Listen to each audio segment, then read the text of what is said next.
السلام علیکم۔ سورة البقرہ آیت نمبر 24۔ رب اشرح لی صدری ویسر لی امری واحلل عقدۃ من لسانی یفقہوا قولی۔ اعوذ باللہ من الشیطان الرجیم۔ بسم اللہ الرحمن الرحیم۔ فَإِن لَّمْ تَفْعَلُوا وَلَن تَفْعَلُوا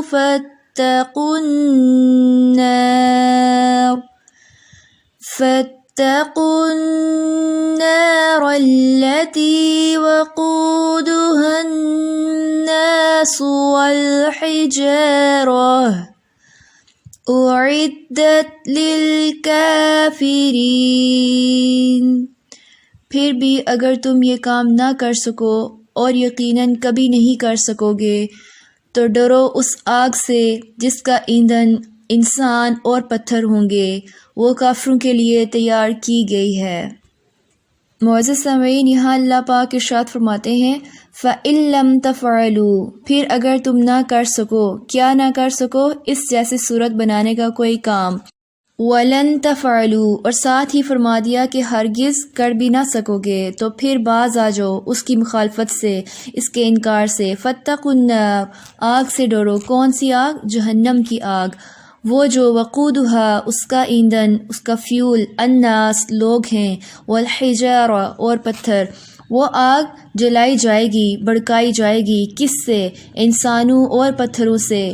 پتھروں کی آگ بہت شدید آگ ہوتی ہے اور خود انسان اس میں بطور فیول کام کریں گے۔ اب انسانوں کے جسم میں کیا ہے؟ بال ہیں، فیٹ ہے، چربی ہے۔ کیسے جلتے ہیں یہ؟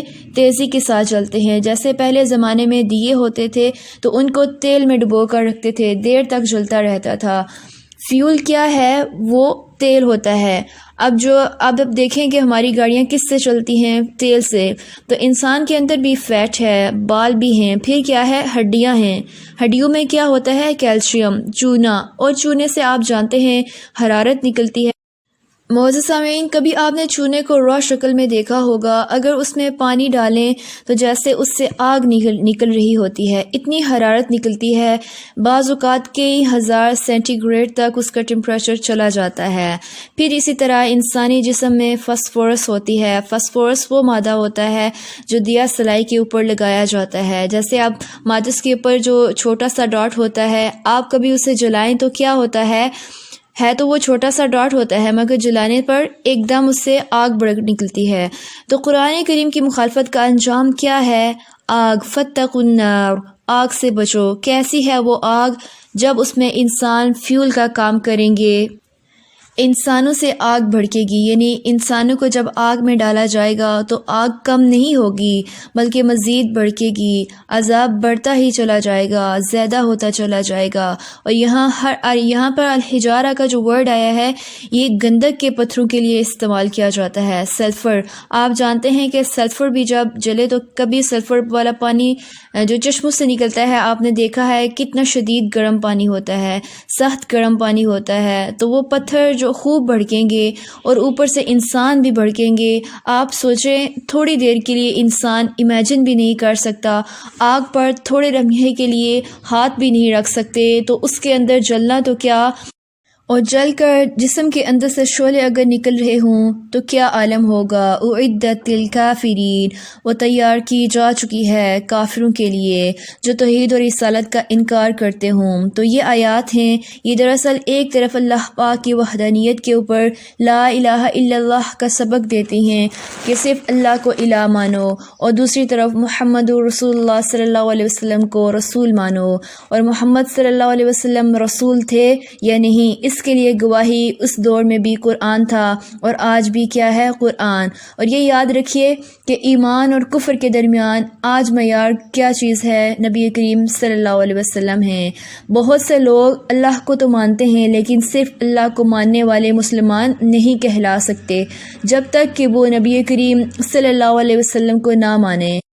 کلمہ طیبہ کے دوسرے حصے کو نہ مانیں، کیونکہ محمد رسول اللہ صلی اللہ علیہ وسلم ہی فرق ہیں ایمان لانے اور نہ لانے کے بیچ میں۔